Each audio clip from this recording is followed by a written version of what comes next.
morning, everybody. Hope everyone had a wonderful Thanksgiving. I know ours was delayed a day or two, but we finally got it on Saturday. The kids were able to come out and we had fun. Ate too much, of course, and but the pumpkin marble cheesecake that I whipped up in the kitchen turned out great. So anyway, first I want to thank, I'm not sure if I can use this name or not, but thank you, sweetie, for sending me the link to this, and I'm going to put the link down below. Disability discontinued for man caught lifting religious pamphlets. And I'm going to read this. December 2nd, 2019. A worker injured in 2001 failed to show he should continue to receive disability payments after surveillance showing the man lifting a suitcase full of Jehovah's Witness pamphlets and gesturing to others on the street corner without restriction. In Jones v. Workers' Compensation Appeals Board, a three-judge panel of the Pennsylvania Commonwealth Court on Wednesday affirmed the Pennsylvania Workers' Compensation Board decision to terminate the man's disability benefits after it found his condition had changed. Now, I thought Jehovah's Witnesses were supposed to be honest in all things.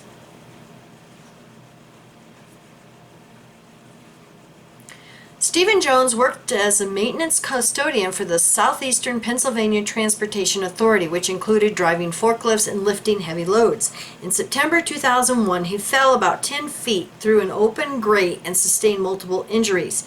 He received 500 weeks of partial disability based on an impairment rating of 35%. In 2015, SEPTA petitioned to terminate Mr. Jones' benefits, which was denied after the workers' compensation judge held that Mr. Jones' cervical spine and shoulder injuries prevented him from returning to work in any more than a light-duty capacity, and found that none of the jobs identified by SEPTA's vocational expert was sufficiently light-duty to accommodate Mr. Jones.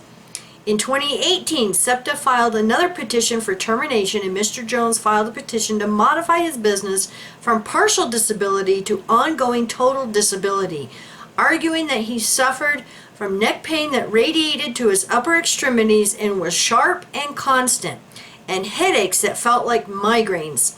His physician testified that Mr. Jones' restrictions included no lifting over 10 to 15 pounds, no overhead work, no constant turning of the neck, no repetitive use of the arms, and no more than 4 hours of work per day.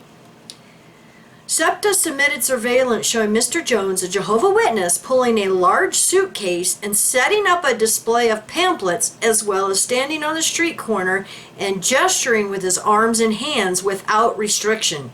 He was also observed carrying recycling and trash cans to his neighbor's porch and side yard and lifting a recycling bin over his head with one arm.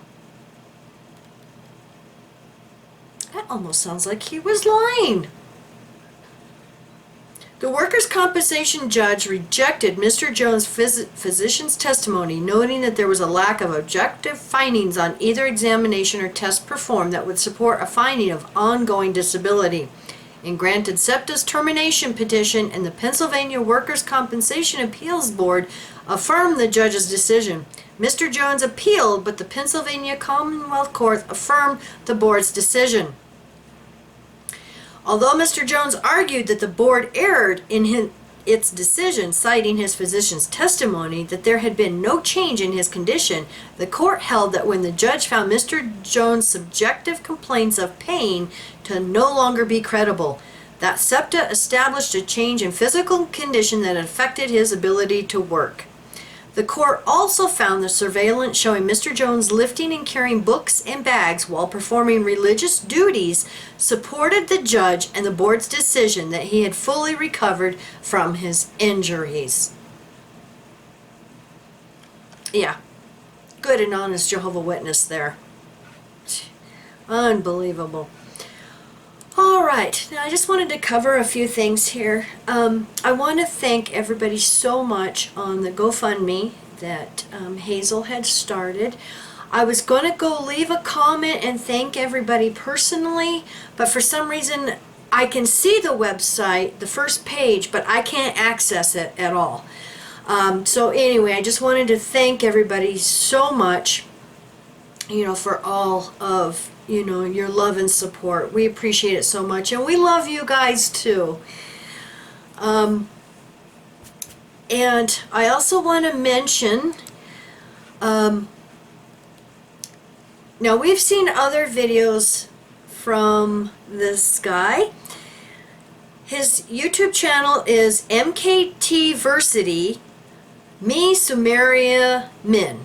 And I'm going to put the link down below to this video he's done. Oh my goodness. I love it when people just keep doing their research and keep searching. And I love the point that he brings out at the beginning, that we can't stop researching. We can't get so set in our beliefs that we stop researching. We have to always continually be researching and trying to find the truth. And the thing is archaeology and history is always changing. Always changing.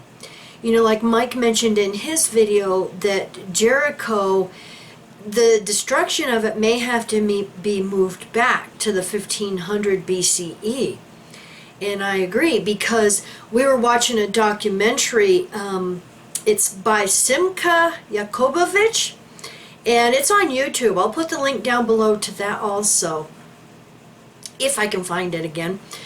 But he did a documentary on the Exodus. And we've watched several other documentaries, and it seems like, they may have to move back the dates to earlier times. And I think that's what's going to happen with all of this history. Because, I will admit, there is history in the Bible, there's history in all these other texts that is really important. But as far as the exact timeline set in concrete, I don't think, that's true, because it's always changing. Always changing. Always changing. And I think we all need to have an open mind and be willing, to just check something out. We may not believe it, but it doesn't hurt just to check it out and decide, that's interesting.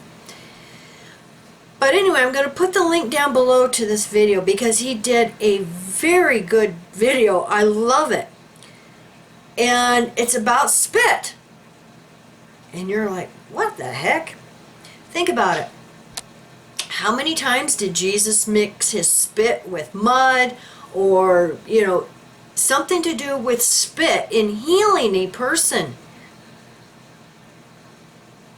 So I'm going to put the link down below to this video, because he makes some really good points, and he appears he's done some research on this.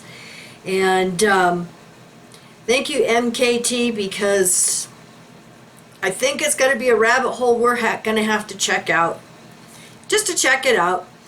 So thank you for your video. And I want to thank Goat-like Personality and Stephen Unthank. They did a video, and Stephen Unthank, he received an award from the state leader. I'm not sure what you would call him. It's in Australia.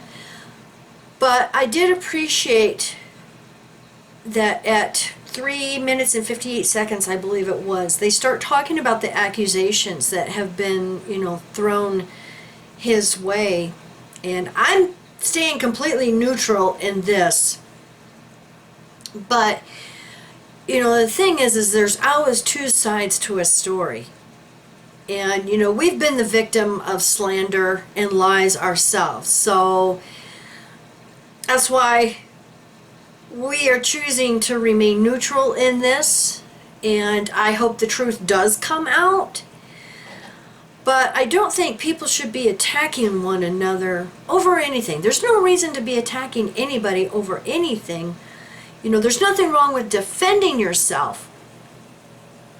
But the person who starts it, you got to ask why. like I said, we've been the victim of that for 2 years. Some just can't leave us alone and let us do our videos. They just have to keep on. So anyway, and Jane Doe has done a couple of videos now about girls and women in the Bible. Sorry, washer's running. But she's done some very interesting and good videos from a woman's perspective about what is in the Bible. And, it's no wonder so many of us feel so beaten down, and that's why I was in trouble. I was in trouble because I wouldn't shut up in the Kingdom Hall. Sometimes you just gotta speak up. But anyway, I appreciate Jane Doe, your videos, and keep doing them, because there's always been some things in the Bible that I had trouble with, even as a witness. And, just the way elders treat, well, not just elders, but the way the JW brothers, and it isn't just the Jehovah's Witnesses, it's many, many religions. They just beat down women, and you be submissive, sit down and shut up. And I was never that type. And since I've left, I'm even more my own person and will not put up with that crap. And that's why a lot of times I will defend myself and Mikey. And yeah, I may get a little snippy, but I don't have to put up with that anymore. And I want to thank dear friends. They had sent me some information a while ago about fatherless boys. And I appreciate, you sending this to me. And I'm sorry it's taken so long to talk about this. And I need to cover this more. But they sent me some information. This is from Psychology Today about parenting after divorce. Father absence, father deficit, father hunger. And down here they have highlighted diminished self-concept and compromised physical and emotional security. Children constantly report feeling abandoned when their fathers are not involved in their lives, struggling with their emotions, and episodic bouts of self-loathing. Well, even, during divorce, it's been known since the 60s that when parents divorce, sometimes the kids will actually blame themselves. And then here on fathers.com, statistics and research, physical and emotional health. A study of 1,977 children aged 3 and older living with a residential father or father figure found that children living with married biological parents had significantly fewer externalizing and internalizing behavioral problems than children living with at least one non-biological parent. Children of single-parent homes are more than twice as likely to commit suicide. And the thing is it doesn't just apply to fatherless boys, it's fatherless children. And there's a channel that Mike watches all the time. He's not an ex-JW, has nothing to do with religion, but the guy has such amazing insight, and he just did a video about that very subject, fatherless boys, and how, it can affect them. Now, granted, those of us who were raised in a cult, it just seems to magnify the problem.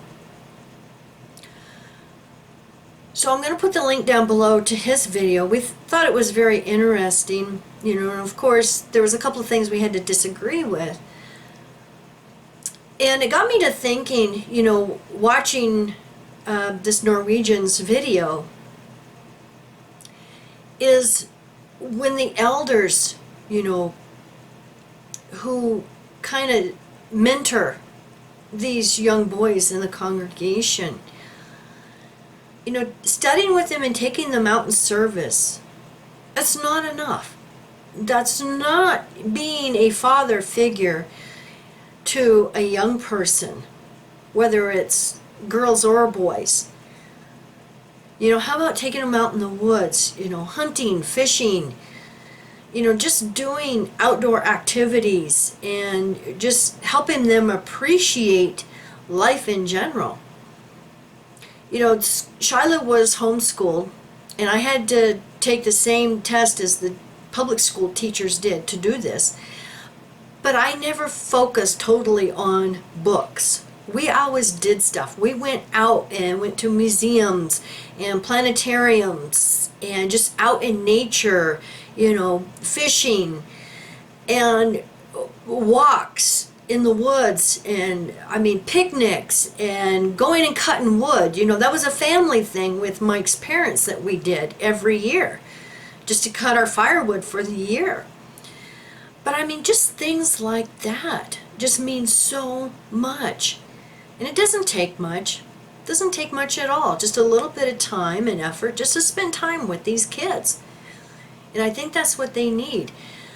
What I have observed is a lot of kids these days, they don't have any parental guidance. And I know sometimes both parents have to work. But it shows up in the raising of the kids. Who is raising your kids? TV? Music videos? Video games?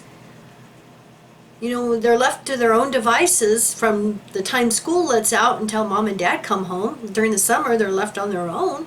What do? Most of the time they sit and play video games.